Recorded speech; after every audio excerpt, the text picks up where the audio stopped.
estado hablando acerca de la hermenéutica con la cual se deben abordar los salmos. Hemos visto el entendimiento y la redacción y posteriormente, claro está, la exégesis que tiene que tener cada salmo para visualizar el entendimiento. Recordemos un poco de lo que hemos venido hablando al respecto, entendiendo primeramente que si hay un libro que fue citado por los apóstoles para predicar a Jesucristo, es el libro de los Salmos. El fin de esta serie, donde gracias a Dios ya hemos estudiado el principio regulador del culto cristiano y hemos visualizado, según las mismas escrituras, cómo es que Dios determina que nosotros le tenemos que adorar. Cuando yo les hago referencia a que es tan importante la adoración para Dios, que el libro más grande de la Biblia está dedicado a la adoración y es el libro de los Salmos. Salmos en hebreo, telihim, alabanza, canción, adoración, y en griego, salmos, oda religiosa.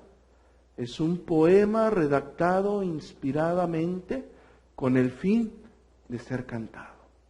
Y cada salmo tiene una circunstancia específica, en un momento específico en el tiempo, bajo un autor específico que estaba pasando por sucesos específicos, en una experiencia específica atribuida en ese momento a lo que él estaba pasando. Sin embargo, ese salmo es inspirado, es decir, el Espíritu Santo obró en aquella persona para redactar de una forma poética lo que estaba aconteciendo. Y si esto fuera poco, dentro de cada salmo se esconde un camino directo a la cruz de Cristo. Es decir, dentro de cada redacción inspirada se esconde Cristo.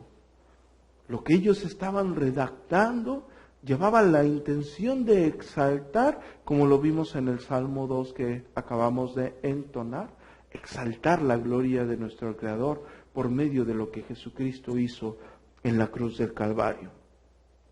Y quiero dar lectura a todo el Salmo 1 para seguir adelante.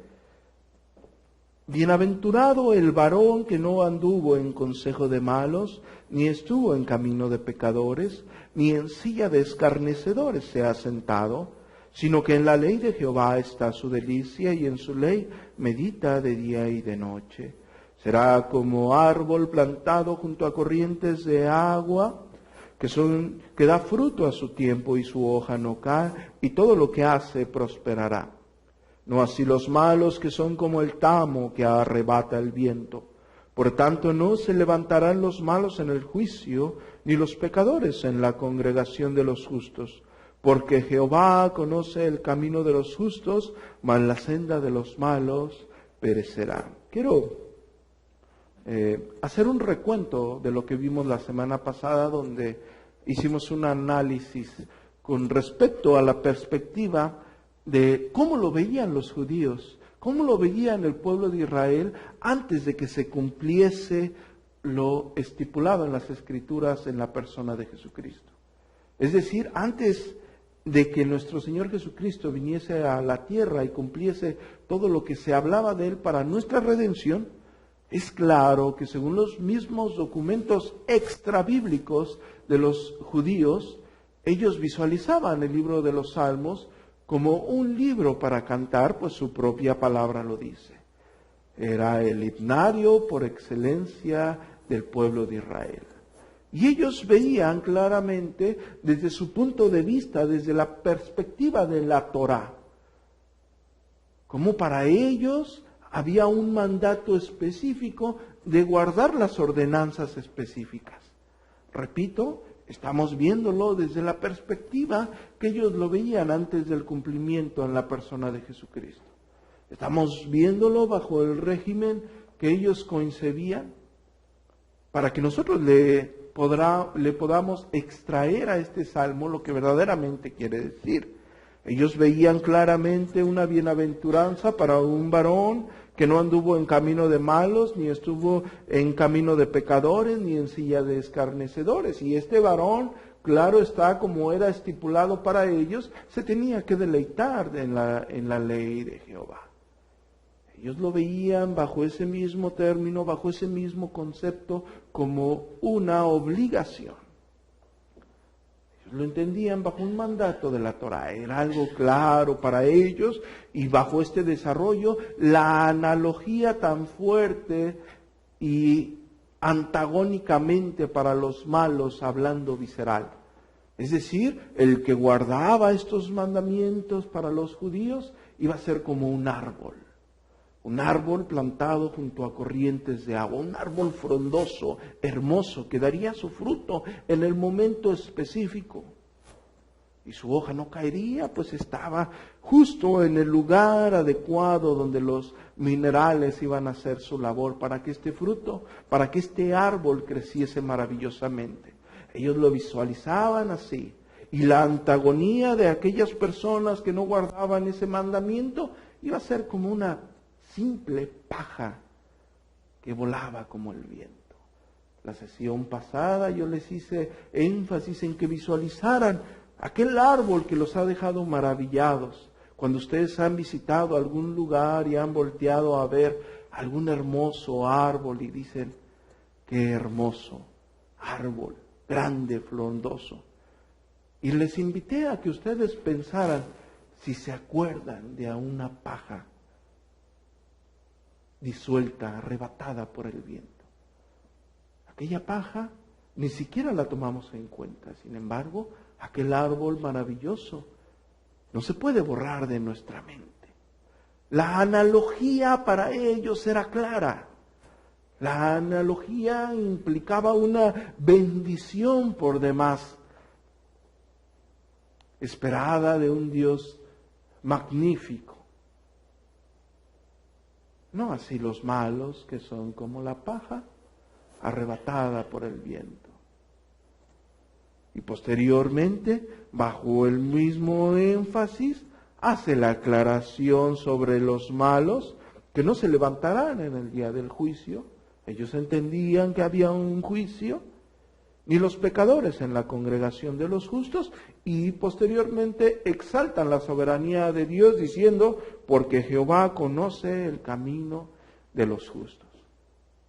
La semana pasada, bajo este énfasis, hicimos la exégesis del versículo 1 y hablamos bajo la misma hermenéutica que usa el apóstol Pablo en Hechos capítulo 13 sobre el Salmo 16.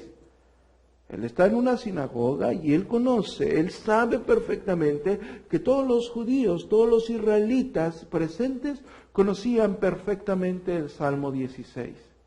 Y cita donde dice, tu santo no verá corrupción. Pero él les hace énfasis hermenéutical.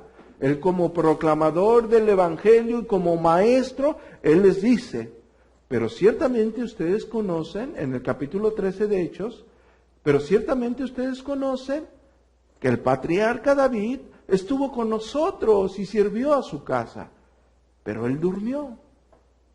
Él sí vio corrupción.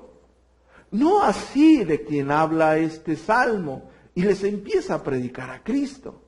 Su hermenéutica era clara. Él les enseña bajo lo que ellos comprendían.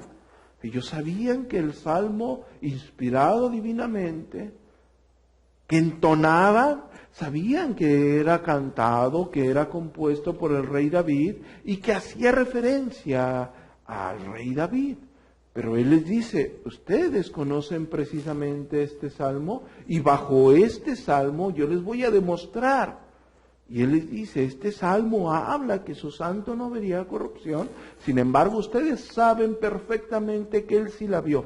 No así el Cristo, y empieza a predicar a Cristo, más bien continúa predicando a Cristo, porque él ya había hecho una vasta y extensa predicación de Cristo desde el principio. Él solamente afirma con una hermenéutica clara con respecto a ello.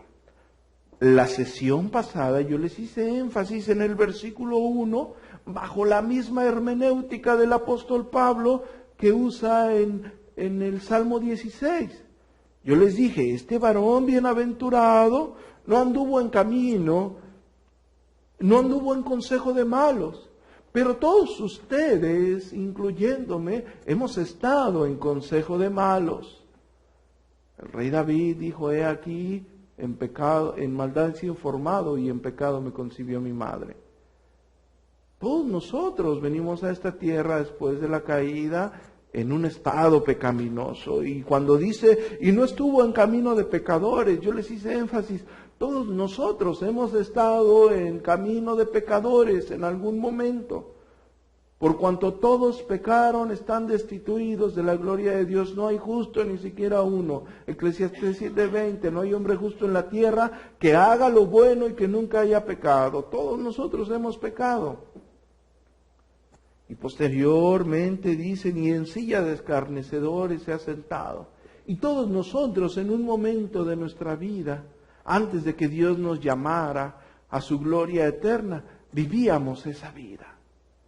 Este salmo no se refiere a ninguno de nosotros, porque ninguno de nosotros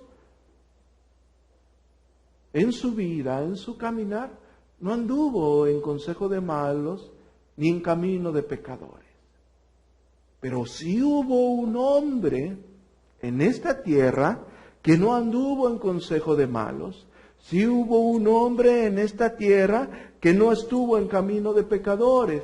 Sí hubo un hombre en esta tierra que no se sentó en silla de escarnecedores. Y ese hombre es Cristo. Primer salmo, yo les hice énfasis la sesión pasada, era claro que un libro tan maravilloso que exalta la gloria de Dios iba a empezar alabando al Cristo. No se iba a centrar en un hombre corrupto como tú y como yo. Se centra desde el principio en Cristo. Esa es la primera visualización de Cristo en los salmos.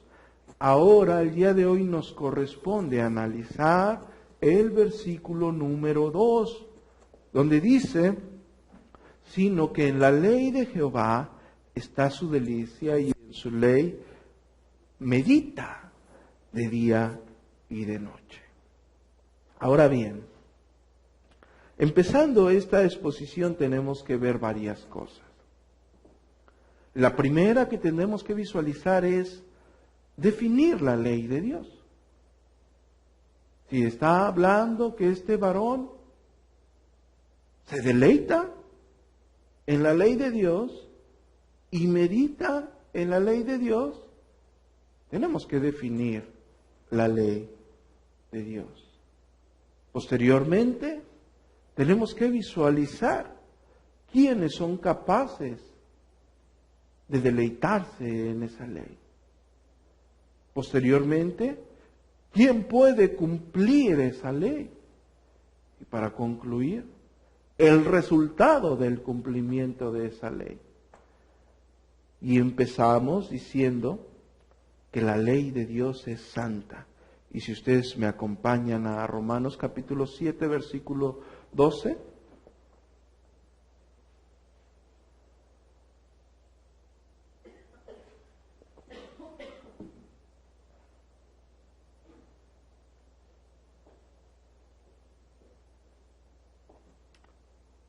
De manera que la ley a la verdad es santa y el mandamiento santo, justo y bueno.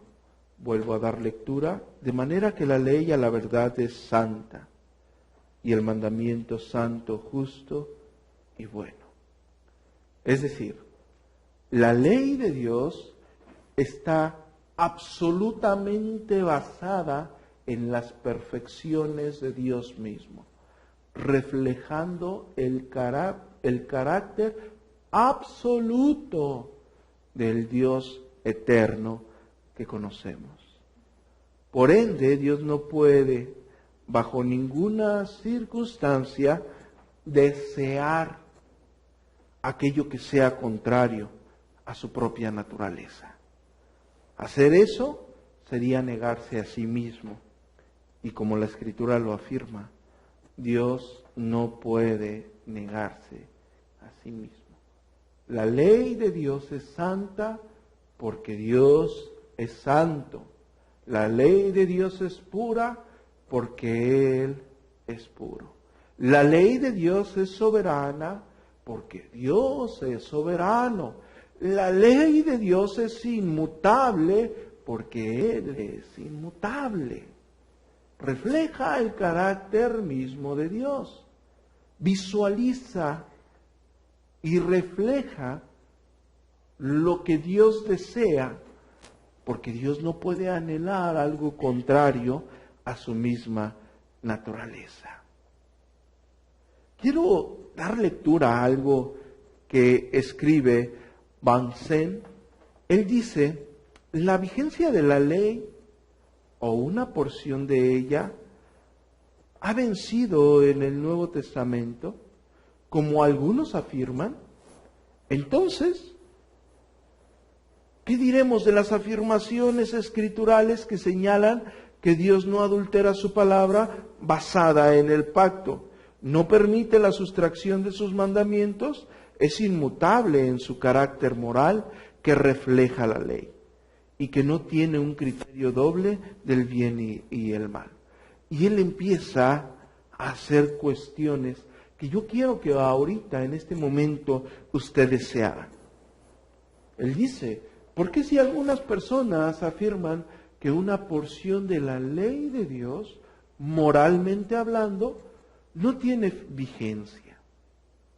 ¿Por qué algunos afirman cuando el Nuevo Testamento dice, ¿por qué entonces es que Él se inscribe la ley del Antiguo Testamento en nuestros corazones, central al nuevo pacto? ¿Por qué dice la Biblia que sus mandatos son eternos? ¿Por qué dicen los escritores del Nuevo Testamento que el Antiguo Testamento eterno es nuestra instrucción en justicia y ha de ser obedecido? ¿Por qué citan ellos sus estipulaciones con autoridad y las usan para respaldar su propia enseñanza? Fíjense lo que dice. ¿Por qué se espera de nosotros que tengamos un patrón de conducta según el Cristo? Al mismo tiempo que se nos dice que Él obedeció la ley estipulada. ¿Por qué el amor resume la ley en particular? ¿Por qué la fe establece la ley para que la guardemos? ¿Y por qué la gracia de Dios nos enseña que hemos de andar en los caminos de justicia de la ley de Dios? Aquí es donde yo quiero hacer un énfasis en estas pequeñas porciones. Antes de ello, recordemos lo que el apóstol Pablo dice en 1 de Timoteo en el capítulo 1. Pero sabemos que la ley es buena si uno la usa legítimamente. Ahora bien, estamos hablando de un varón que se deleita en la ley de Jehová, que medita en la ley de Jehová. Quiero hacer un énfasis en esa ley. Tenemos 3 tipos de leyes en el Antiguo Testamento. Tenemos las leyes morales, las que son escritas en la tabla de nuestros corazones y está en el Decálogo. Tenemos las leyes ceremoniales, que son un tipo, una tipificación del Cristo, que hablan de Cristo. Y tenemos las leyes civiles. Estamos hablando en el Antiguo Testamento. Primero definamos la ley moral de Dios. Repito, Antiguo Testamento, 3 leyes, leyes morales, el Decálogo o las que están en la tabla de nuestro corazón. Leyes ceremoniales que hablan y tipifican a Cristo. Y las leyes civiles dadas al pueblo de Israel como nación para ser separado, ser visualizado como diferente de otras naciones. Repito, leyes morales, ceremoniales y civiles. Cuando empezamos con las leyes morales de Dios, que estamos hablando en el énfasis de las que están escritas en la tabla de nuestro corazón y haciendo un énfasis en el decálogo, estamos viendo que también se dividen en 3 porciones. ¿Sí? La primera de las leyes morales define la santidad y el pecado. La segunda restringe la maldad y las infracciones por medio del castigo. Y el tercer uso de la ley moral de Dios es que empujan al pecador a Cristo. Repito, los 3 usos de la ley moral de Dios. La primera define la santidad y el pecado. La segunda restringe la maldad y las infracciones por medio del castigo. Esta segunda porción ustedes la pueden ver en las leyes que tenemos como nación, donde se pone un castigo al que asesina, donde lleva un castigo a aquel que roba. Y la tercera, como claro está dentro del énfasis o de la exégesis de la primera, que es nos encamina, nos lleva a Cristo, nos empuja a Cristo. Quiero ser bastante sencillo en esto porque hay mucho que ahondar en estos puntos. Posteriormente vemos la ley ceremonial que tipifica a Cristo. Cuando hablamos de las leyes ceremoniales estamos hablando explícitamente de tipología, un reflejo claro de la misericordia de Dios para salvar a todos los que hemos violado la misma ley moral de la que hemos hablado anteriormente y en algunos casos la ley civil. Estas apuntan a Cristo portando provisiones redentoras, tipológicamente hablando. Yo quiero que ustedes vayan haciendo su análisis para poder llegar a lo que la Escritura visualiza. Ahora, la relación de estas dos es clara tanto en el Antiguo Testamento como en el Nuevo Testamento. Les voy a dar un ejemplo muy sencillo. Cuando la ley, hablando del Decálogo, cuando la ley en el Antiguo Testamento habla de que no debes de hurtar, cuando hace un énfasis que cada uno de nosotros debe de tener respeto por el bien ajeno, no hurtarás. Y cuando la persona transgredía esa ley, estamos hablando del Antiguo Testamento, tenía un castigo civil. Pero también esa persona que tenía un castigo civil dentro de un plan redentor, estoy hablando del Antiguo Testamento, había un sistema de sacrificios para el pueblo, el cual redimía su pecado. En el Nuevo Testamento también tenemos que quizás alguno de ustedes ha cometido una falla muy grande con respecto a ese tema. ¿Alguno de ustedes fue quizás a prisión porque robó? Bueno, ustedes tienen un castigo civil aplicado en la ley civil de nuestra nación, según la política de esta nación. Ante los ojos de Dios, nosotros ya no tenemos ese sistema sacrificial que tenía el pueblo de Israel en el Antiguo Testamento. Cristo es nuestro sumo sacerdote. Cristo es el Cordero de Dios que quita el pecado del mundo. La relación literal en el énfasis de la eficacia de ambos casos es el mismo. En representación, la tipología y en el Nuevo Testamento, Cristo, el antitipo. ¿Quién cumple lo establecido en qué? En las leyes ceremoniales que dan o no reconcilian por nuestra transgresión en esas leyes morales. Quiero que lo agrupen de una forma más sencilla. Las leyes morales de Dios son transgredidas, lo que ustedes conocen como el Decálogo, los 10 mandamientos, las leyes que están en nuestro corazón. Esas leyes morales a ser transgredidas, en el Antiguo Testamento, todo el sistema sacrificial ayudaba a que ese pecador fuera reconciliado, redimido, rescatado. Su ley civil en el Antiguo Testamento para ese transgresor tenía una consecuencia como la tenemos en el Nuevo Testamento. Nosotros hemos también transgredido la ley de Dios en una interpretación neotestamentaria del Señor, de nuestro Señor Jesucristo, en lo que nosotros conocemos como el Sermón del Monte. La interpretación de la ley de Dios, la verdadera interpretación de la ley de Dios.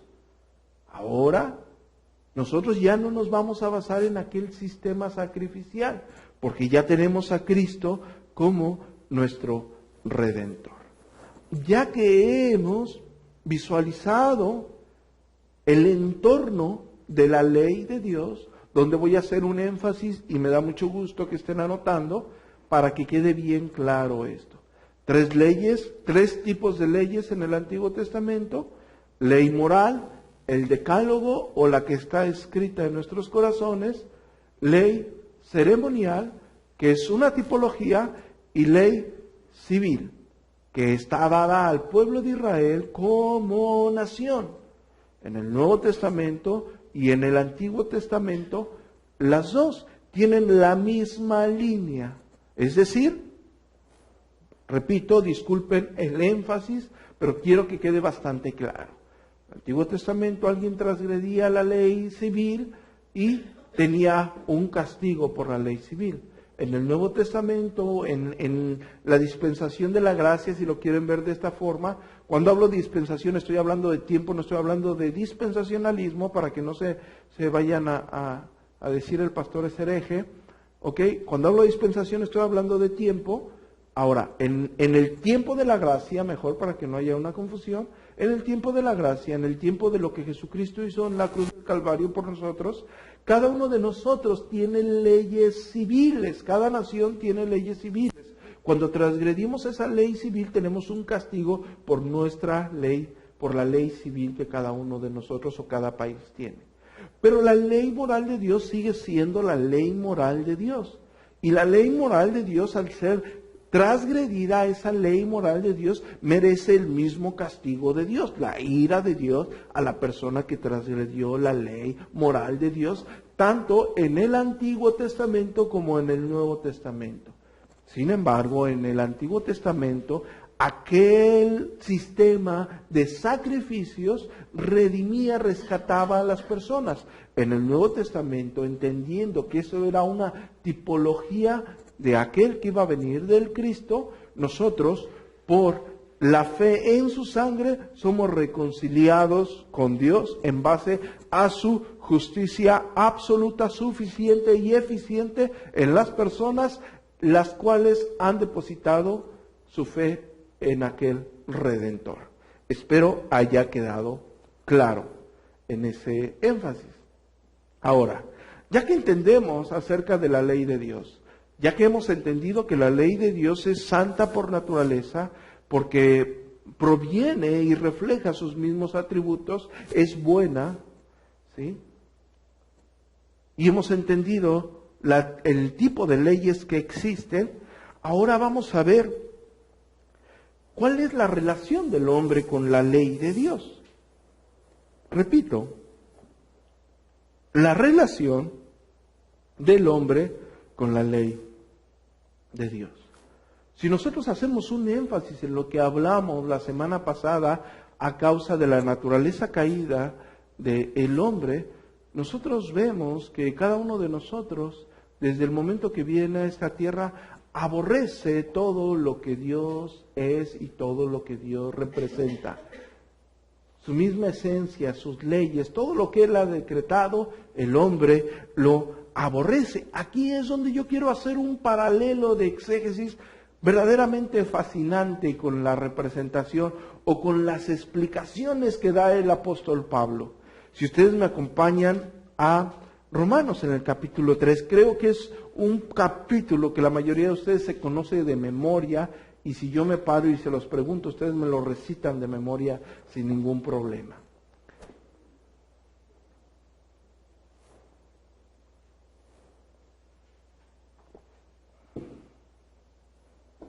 Ahora bien, tenemos aquí Quiero que me pongan atención en esto. Tenemos aquí en esta mano los dos primeros versículos del Salmo número 1. El primer versículo habla de un hombre que no anduvo sin pecado, que anduvo sin pecado, que no se sentó en silla de escarnecedores. Y en el segundo versículo, un hombre, el mismo varón, que se deleita en la ley de Dios. Por el otro lado, tenemos el capítulo 3 de la carta a Romanos. Sin darle lectura a todo, yo quiero que ustedes visualicen cómo a partir del versículo 10 al versículo 20, el apóstol Pablo define que no existe ningún hombre como el que está señalado en el versículo 1 del libro de los Salmos. Repito, en el capítulo 3 del versículo 10 al versículo 20, el apóstol Pablo deja nula la posibilidad de que alguien se adjudique lo que está redactado en el versículo 1 del libro de los Salmos.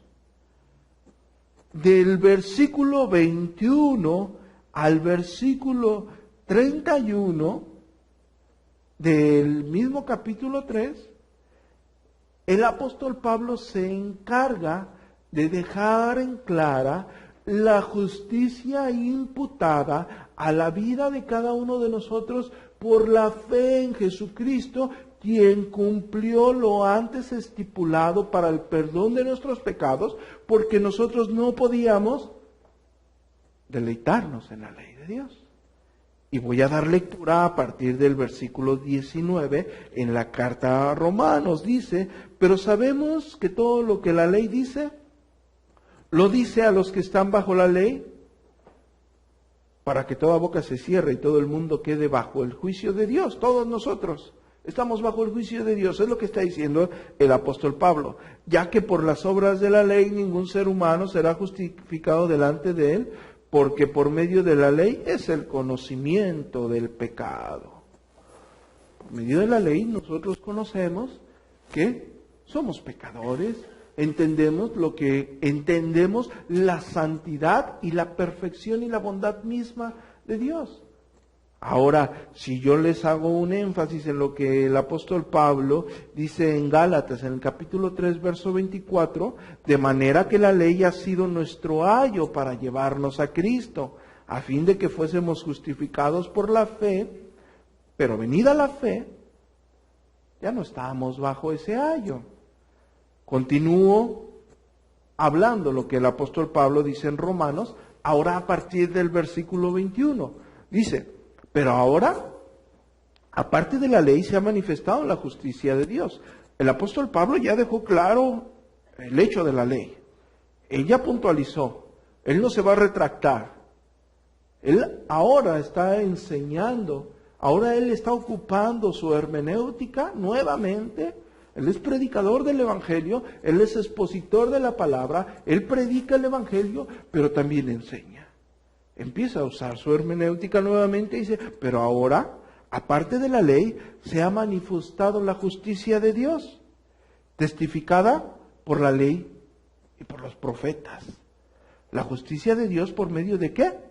De la fe en Jesucristo, para que todos crean en Él, porque no hay diferencia, por cuanto todos pecaron, están destituidos de la gloria de Dios, siendo justificados gratuitamente por guardar su ley, no, por su gracia, mediante los sacrificios del Antiguo Testamento, no, mediante la redención que es en Cristo Jesús, a quien Dios puso como propiciación por medio de su sangre, por la fe en su sangre, para manifestar su justicia a causa de haber pasado por alto en su paciencia los pecados pasados, con la mira de manifestar en este tiempo su justicia, a fin de que Él sea el justo y el que justifica al que es de la fe en Jesús.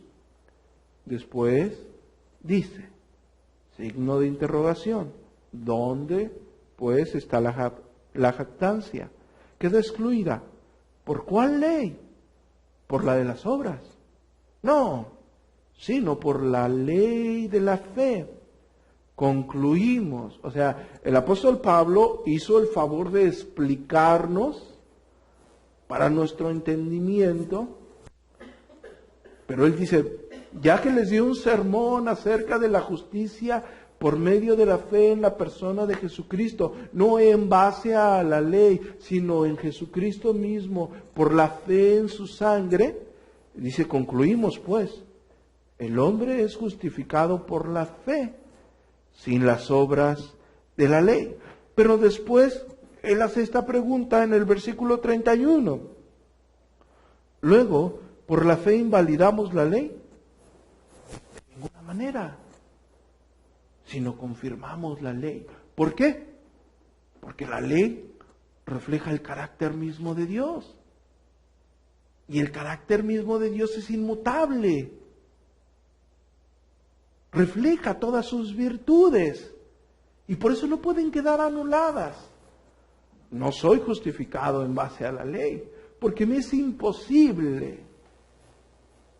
Soy justificado en base a la fe en la persona de Jesucristo. ¿Con esto anulamos entonces la ley? No, en ninguna manera. La confirmamos porque la ley es santa y es justa. ¿Con esto anulamos la ley de Dios? El apóstol Pablo dice, no, en ninguna manera, sino la confirmamos. Quiero citar nuevamente a Vincent. Dice, cuando Cristo vino, Él obedeció perfectamente cada precepto moral de la ley de Dios, de tal modo que se hizo apto como nuestro Salvador, sin pecado. ¿A fin de qué? De salvarnos. Él entregó su vida como cordero sacrificial expiatorio por nuestros pecados y transgresiones. Y de esta manera dio sustancia a las prefiguraciones de la redención del Antiguo Testamento, mientras que las leyes morales establecen la obligación perpetua de todos los hombres. La ley ceremonial es el Evangelio en figuras. Qué bonita frase, me gustó mucho. La ley ceremonial es el Evangelio en figuras, que proclama el camino a Dios de la redención para los pecadores imperfectos. Ahora bien, yo sé que no tenemos tiempo para ahondar en esto, es algo profundo, pero la mayoría de nosotros ha tenido la posibilidad, gracias a las redes sociales, de ver la diferencia entre la conceptualización de lo que estamos hablando, y quiero ser bastante claro en esto a fin de que todos tengan una percepción clara de lo que estamos desarrollando en esta parte del sermón. Ahora bien, como el apóstol Pablo lo dice en la carta a Romanos, en el capítulo 3 del versículo 10 al 20 y en adelante, en otra sección, estamos hablando de que el hombre es pecador y el hombre no puede guardar esa ley moral de la que hemos venido hablando. Hemos sido transgresores en más de una ocasión de esa bendita ley y esa transgresión nos condena. Sin embargo, hemos hecho énfasis en la ley ceremonial como una prefiguración. Esa prefiguración nos encamina a Cristo. Somos justificados por la gracia redentora. Somos justificados por la fe en su sangre, no por las obras de la ley. Me estoy refiriendo a la ley moral, claro está. Ya hemos verificado eso anteriormente de una forma muy breve. Ahora, si somos justificados mediante la fe en su sangre, pero como el apóstol Pablo dice, pero la ley no queda anulada en ninguna manera, sino más bien queda confirmada, porque confirma el carácter santo y justo de Dios mismo. El énfasis de estar hablando en esto es porque nosotros tenemos en el Antiguo Testamento lo que nosotros conocemos como el Decálogo. Y quiero hacer un breve énfasis antes de continuar en este punto, ¿no? Cuando hablamos de que en el siglo XXI se empezó a difundir la doctrina reformada, la mayoría de las personas que alcanzaron ese énfasis doctrinal se encerraron en un aspecto única y exclusivamente de la soteriología. Deambularon en bastante tiempo con respecto a las doctrinas de la gracia y estaban peleando con aquel énfasis arminiano. Como yo se los he dicho en más de una ocasión, únicamente el que llega, estudia y se dedica al estudio, salió de ese énfasis, conceptualizó las doctrinas de la gracia de una forma completamente bíblica y cristocéntrica, pero prosiguió adelante. Ahora, nosotros tenemos un decálogo, tenemos 10 mandamientos, pero curiosamente, algunas personas que se dedicaron únicamente a revolotear entre las doctrinas de la gracia, por no sé quién les dio una autoridad, ellos se pararon y dijeron, muy bien, pero el cuarto mandamiento ya no es válido para el Nuevo Testamento. ¿Sí saben cuál es el cuarto mandamiento? No voy a estar. Acuérdate del día de reposo. Y algunos dijeron, bueno, tenemos 10 mandamientos que reflejan el carácter santo de Dios. Sí, es verdad. ¿Y los 10 mandamientos confirman la ley de Dios? Sí, claro está. ¿Y los 10 mandamientos, según el apóstol Pablo, quedan anulados? No, ¿cómo? Pero el cuarto ya no es vigente. Y bueno, entonces otra vez, es como, vuelvo a hacer las preguntas, me rasco un poco la cabeza y les digo, bueno, entonces el versículo 31 dice, luego por la fe invalidamos la ley, y el apóstol Pablo dice, de ninguna manera, sino que la confirmamos. Y ellos dicen, sí, el apóstol Pablo está haciendo un énfasis al respecto, y vuelvo a hacer un énfasis. Entonces, el cuarto mandamiento queda anulado, y ellos, por su decisión soberana, dijeron, queda anulado. No sé quién les dio la autoridad, no he conocido, no he visto el ticket de veracidad con el cual ellos comprueban que ahora ya no son 10, sino 9 mandamientos. La palabra correcta sería nenálogo, ya no sería decálogo, ¿sí? Bueno, eso es un claro error exegético. Es un claro error exegético. Porque si estamos entendiendo que la ley de Dios es santa, es pura, refleja el carácter mismo de Dios, y nosotros no somos salvos por la ley, sino por la fe en Jesucristo. Pero esa ley si refleja el carácter de Dios, es perpetua. Es una ley perpetua. Es una ley inmutable. Es una ley que trasciende. Es una ley con la cual a nosotros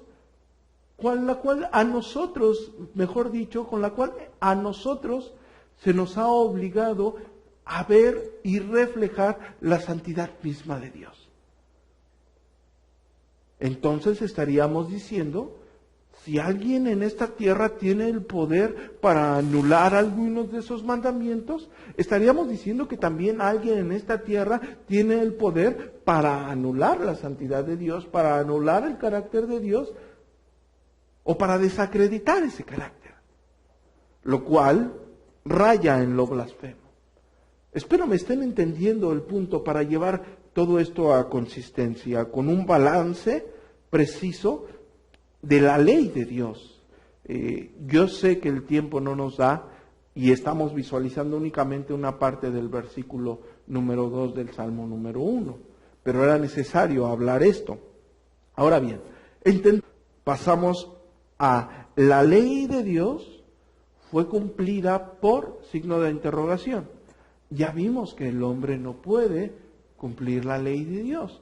El apóstol Pablo hace exégesis al respecto de eso. Tanto Antiguo como Nuevo Testamento hablan de la naturaleza caída del hombre. Cuando hablamos de los estados que Agustín visualiza después de la caída, posem peccare, no posem peccare, y después de eso, el hombre, después de haber caído, el hombre no puede dejar de pecar.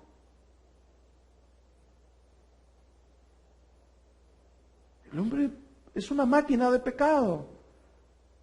Cito a alguien que no, o voy a hacer una cita que no sé de quién es atribuida, la he visto atribuirse a varias personas, pero nunca he leído el libro de donde proviene, no la he visualizado, pero dice algo así: las personas creen que son pecadoras porque hacen un pecado, pero no, las personas realmente somos, estamos hablando en general, somos pecadoras porque tenemos una naturaleza pecaminosa. En sí mismo nuestra naturaleza nos lleva, nos invita día a día, redimidos y no redimidos. Los redimidos tenemos remanente de pecado, nos lleva día a día a pecar. El gran problema con aquel énfasis pelagiano y arminiano es que no conceptualizan la santidad de Dios como se debe conceptualizar. El profeta Isaías en el capítulo 6 dice: ¡ay de mí, que soy de labios inmundos y habito en un pueblo de labios inmundos! El profeta queda maravillado, queda confrontado, queda humillado al entender la santidad de Dios. Siguiendo adelante, nosotros no podemos cumplir la ley de Dios, es imposible. Por eso necesitamos un redentor. Nuestra naturaleza caída nos impide cumplir la ley de Dios en algún punto. Y estamos hablando de una exégesis correcta, claro está, ¿no? Porque hay quien dirá que ha cumplido el decálogo, pero cuando vamos al Nuevo Testamento vemos que la interpretación va más allá de una norma religiosa aplicable. Mateo capítulo 5, donde quiero que me acompañen para concluir el desarrollo de esta porción, donde ya estamos hablando que el único que puede cumplir, el único que cumplió esa ley fue Cristo. Fue el único que cumplió esa ley. Ninguno de nosotros puede hacerlo. En el versículo 17 del capítulo 5 del Evangelio según Mateo dice: no penséis que he venido para abrogar la ley o a los profetas. No he venido para abrogar. Él está diciendo lo que el apóstol Pablo está diciendo en Romanos en el capítulo 3, en el versículo 31. O sea, la ley no queda anulada. Cristo no la anuló, el apóstol Pablo no la anuló, pero un grupo de neocalvinistas sí la anulan. No penséis que he venido para abrogar la ley o los profetas. No he venido para abrogar, sino para cumplir. Porque de cierto os digo que hasta que pase el cielo y la tierra, ni una jota ni una tilde pasará de la ley hasta que todo se haya cumplido. Y el apóstol Pablo dice en Romanos en el capítulo 10, versículo 4, porque el fin de la ley es Cristo, para justicia a todo aquel que cree.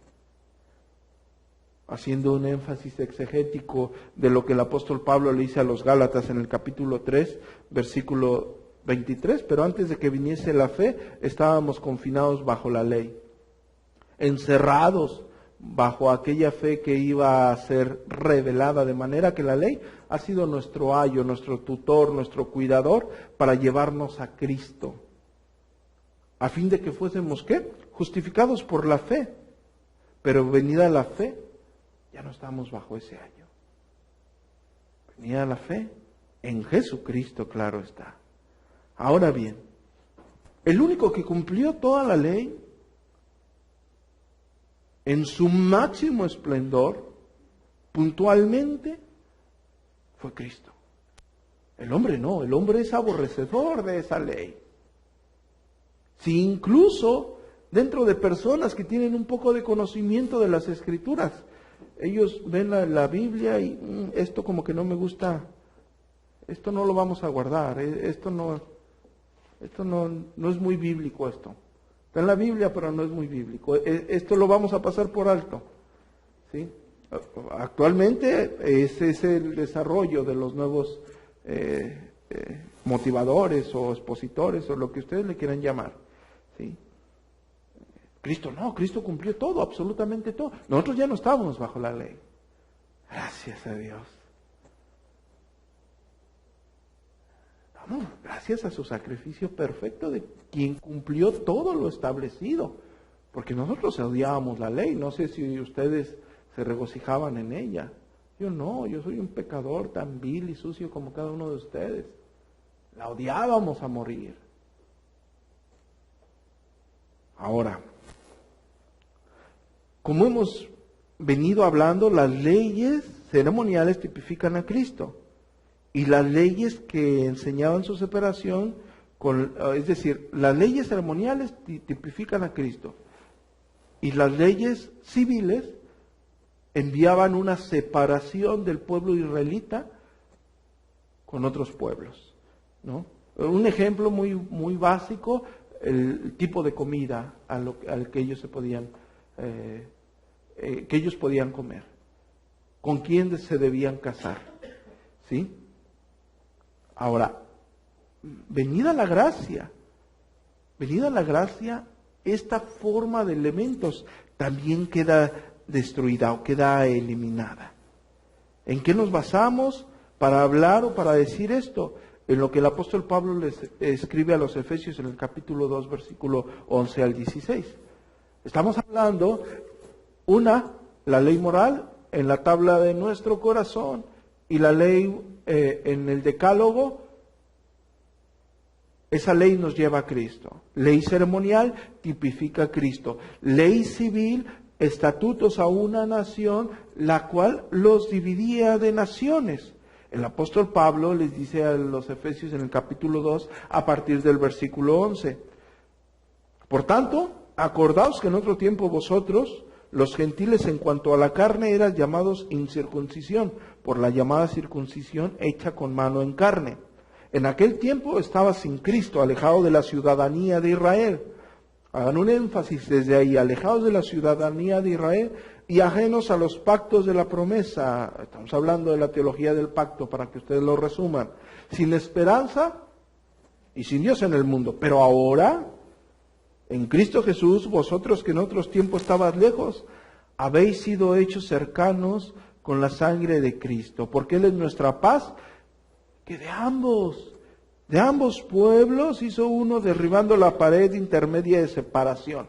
Y posteriormente el apóstol Pablo, como buen maestro, afirma lo que les estoy tratando de exponer en mis limitaciones. Dice en el versículo 15, aboliendo en su carne las enemistades, la ley de los mandamientos expresados en ordenanzas, para crear en sí mismo de los dos un solo y nuevo hombre, mediante la cruz, haciendo la paz, y mediante la cruz reconciliar con Dios a ambos en un solo cuerpo, matando en ella las enemistades.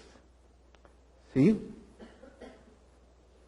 Es decir, si nosotros vamos al Levítico capítulo 17, versículo 11, dice, porque la vida de la carne en la sangre está, y no la he dado para hacer expiación os la he dado para hacer expiación sobre el altar por vuestras almas.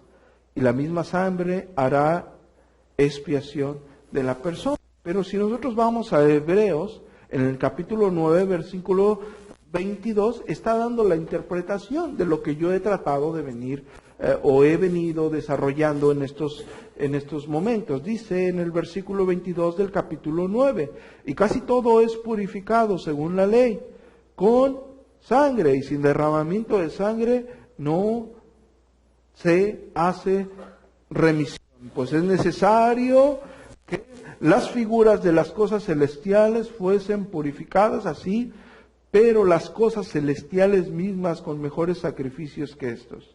Porque no entró Cristo en el santuario hecho de mano, figura del verdadero, sino en el cielo mismo, para presentarse ahora por nosotros, ¿delante de quién? De Dios. Muy bien.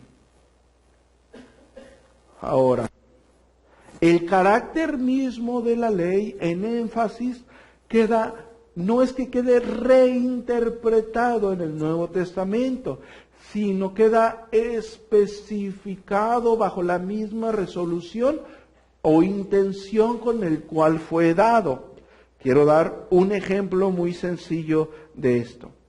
Es decir, nosotros vemos en el Nuevo Testamento, tanto en el Nuevo como en el Antiguo Testamento,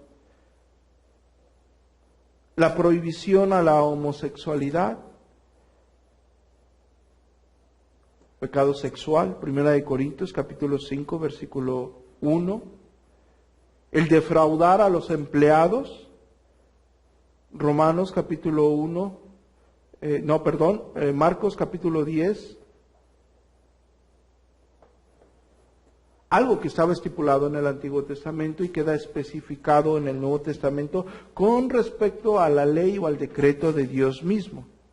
Ahora bien, creo que aquí ya acumulamos los bastantes argumentos, disculpen el tiempo, para podernos referir a lo que queremos ver.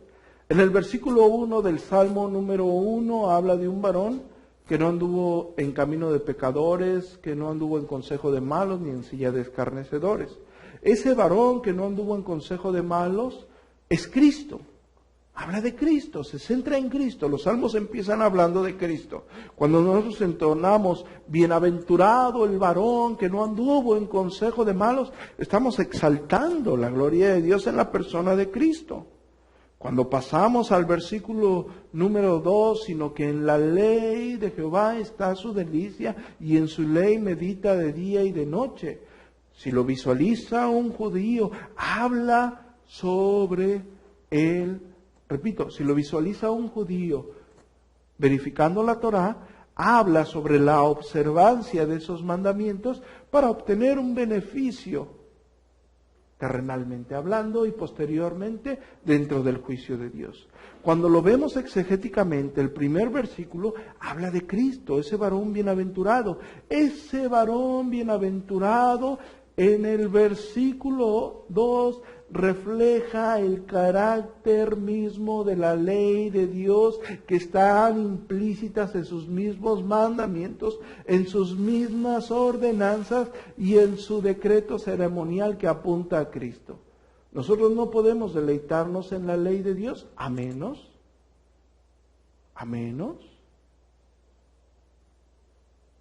que Cristo, quien murió y resucitó para el perdón de nuestros pecados, os otorgue a cada uno de nosotros la salvación por la fe en su sangre. Imposible que cada uno de nosotros. Hubo un varón quien sí se deleitó en la ley de Jehová de día y de noche, y ese era Cristo. Hubo un varón a quien se le fue dada la doctrina directamente del Padre, y ese fue Cristo, quien murió y resucitó para el perdón de nuestros pecados. El hombre, antes de conocer esa gloria eterna en la persona de Jesucristo, no solamente no se podía deleitar, odiaba esa ley. El hombre, antes de conocer esa misericordia y gracia salvadora, era imposible que quisiera siquiera abrir un versículo, menos meditaría en ella. Pero como el apóstol Pablo dice en Efesios en el capítulo 1, en el versículo 13, habiendo oído la palabra de verdad, el evangelio de vuestra salvación, y habiendo creído en él, fuimos sellados con el Santo Espíritu de la promesa. Gracias a esa bendita gracia soberana a nuestras vidas.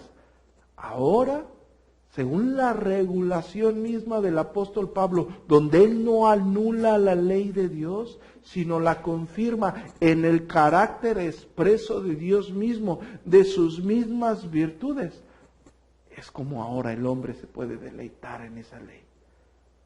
Es como el hombre ahora puede meditar en esa ley. Solamente gracias al sacrificio perfecto de Jesucristo en la cruz del Calvario. Solamente gracias a lo que Jesucristo hizo en la cruz. Cuando no había venido nuestro Señor a esta tierra, los judíos que visualizaban esto, veían encerrados en su entendimiento, bajo el pacto de obras, el cumplimiento de esa ley a una forma perfecta. Pero como lo dice la Escritura, si alguno de nosotros transgrede la ley en un punto, se hace transgresor de toda la ley. no así Cristo, quien cumple absolutamente todo lo estipulado para el perdón de nuestros pecados. Solamente así es como cada uno de nosotros puede deleitarse en la ley de Dios, porque fue imputada en nuestros corazones, como lo dice Ezequiel 36:27, y pondré dentro de vosotros mi espíritu y haré que ¿qué? Que andes en mis estatutos y guardes mis preceptos y los pongas por obra, únicamente por lo que Jesucristo hizo en la cruz del Calvario. De la misma forma, el profeta Jeremías en el capítulo 31, versículo 33 dice: pero este es el pacto que haré con la casa de Israel después de aquellos días, dice Jehová. Daré mi ley en su mente y escribiré en su corazón, y yo seré a ellos por Dios, y ellos me serán a mí por pueblo. De manera, hermanos, que ahora sí, el hombre redimido puede deleitarse en esa ley. De manera que gracias a que ese varón bienaventurado murió en la cruz y resucitó para el perdón de nuestros pecados, nosotros podemos deleitarnos en la gracia de Dios. Tenemos esa bendición gracias a su Santo Espíritu. De manera que la circuncisión en nada es y la incircuncisión en nada es, sino como el apóstol Pablo dice en 1 Corintios capítulo 7, verso 19, sino el guardar los mandamientos de Dios. Porque no quedan abolidos, quedan confirmados, ya que el carácter mismo del verdadero cristiano está reflejado en esas sendas justas. Repito, el camino del verdadero cristiano está reflejado en esas sendas justas, tal y como lo dice el apóstol Juan en el capítulo 3, verso 21. Amados, si nuestro corazón no nos reprende, confianza tenemos en Dios, y cualquier cosa que pidamos la recibiremos de Él, porque guardar sus mandamientos y hacer las cosas que son agradables delante de Él.